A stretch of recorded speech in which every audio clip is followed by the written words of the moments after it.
everyone. Coach Selvin here again with MJS Coaching Football. To my subscribers, a thank you. Non-subscribers, I'm hoping to tease you into pushing that button. This past fall, I completed my 38th year coaching football, and I was a defensive coordinator. But over that time, I've also been an offensive coordinator, special teams coordinator, longtime head coach, and all of this at both the collegiate and high school levels. In this presentation, I want to talk to you about one of our payload games we call Underdog. Yes, after the cartoon Underdog. Okay, it's a two-penetrator payload game. And so over here, I'm going to go through the key terms with you so you'll understand the assignments, how we determine what side to execute it to, why the guard's in red as an example, and how easily we teach it to our three defensive linemen. And then over here, I'll illustrate it for you and bring all the key coaching points to light in the illustration. So the first key term itself is underdog, right? Payload game with two penetrators. Okay, so why is it called underdog? You're about to learn. But first, how do we determine what side to run it to? The lucky Ringo is to the rover. That's why the rover's there. So 11 and 21 personnel just to the rover.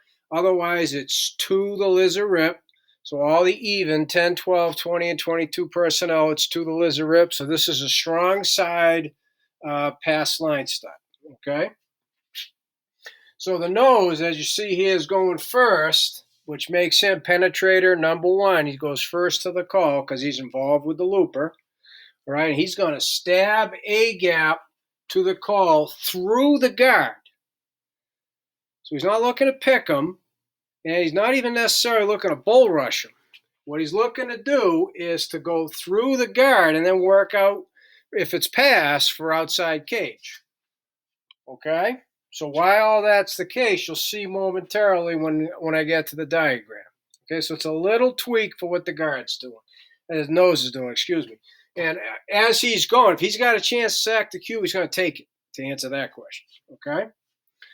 So then the defensive end to the call, so in this case it's the stud because it's Ringo, right, to the rover.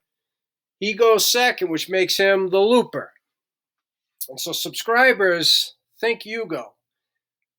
Non-subscribers got to push that button because what the defensive end's going to do is what the rover does in Yugo. Okay, he's going to stab B gap, so he's going to penetrate it, get vertical on the pass set for 4 hard steps. Okay, and so we want him to step with his inside foot first. 1, 2, 3, 4. So then he's going to be planting and driving inside on his 4th step, which is his outside foot, which is the natural, right? Okay, and so that is why the guard's in red, because as he gets vertical, okay, the loop's going to occur on the offensive side of the line of scrimmage, just like Yugo, except now it's the D end and the nose instead of the rover and the D end. Non-subscribers, you got to push that button, baby. Okay? And so the designated block is the guard. That's why he's in red, and here's the key. Okay? The defensive end is going to stay, in B gap unless, just like Yugo, the guard's not only facing him, but he's on his level. Okay, so the guard has to be exceedingly deep on the level of the defensive end for him to cross his face into the A gap. Okay, and so that's what underdog is. Okay, it's the loop, an insider loop now. Okay, B and A instead of C and B. Okay, and it's on the side of strength, okay, underdog. So then the defensive end opposite, in this case the end, because it's Ringo, is penetrator number 2, not involved with the loop. And he is going to stick a gap, okay, through the center. So he too is not looking to pick or anything else. He's sticking, penetrating through. It could be a bull rush. It could be make a move. Okay, so we've got a lot of action heading towards the strength. Okay, in this case, tight end and the rover. Otherwise, the lizard rips pass strength, right? Even personnel. Okay, so now let's bring this all to light. And the last thing here is all 3 defensive linemen execute underdog first, react to run second. So As he's stabbing A gap, if it's a run, he'll react to the run. He's obviously not going to continue vertically and loop for outside cage, as an example. As he stabs B gap, it starts to get vertical. He sees it's a run. He'll react to the run. He's not going to continue for 4 hard steps. Okay? Whereas here, he'll stick A, no matter what. React to the run. If he sees a run, and if it's a pass set, then he's going to penetrate through the center, as I said. So now, for the sake of this presentation, it is a pass. Whether they're hard or soft setting is irrelevant. Okay? And one of the ways we help sell this also is we might have the rover fake like he's rushing or blitzing just to occupy the tackle, which doesn't hurt.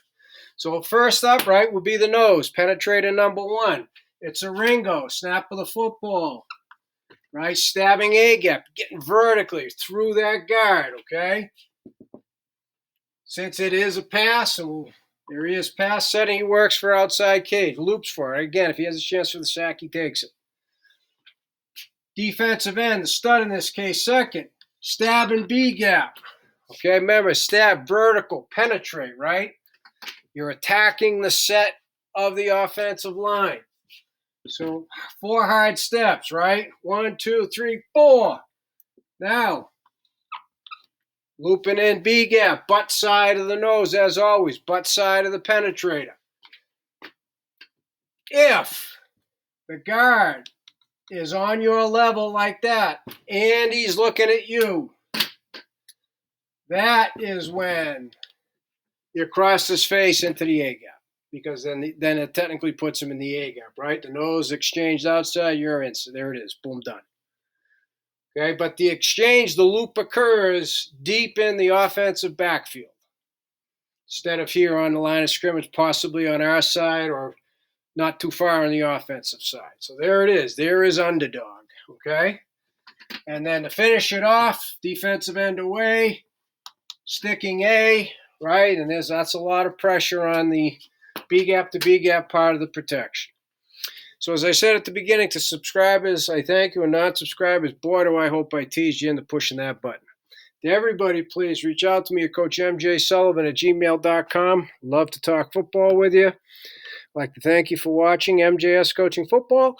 I'd like to thank YouTube for providing this platform.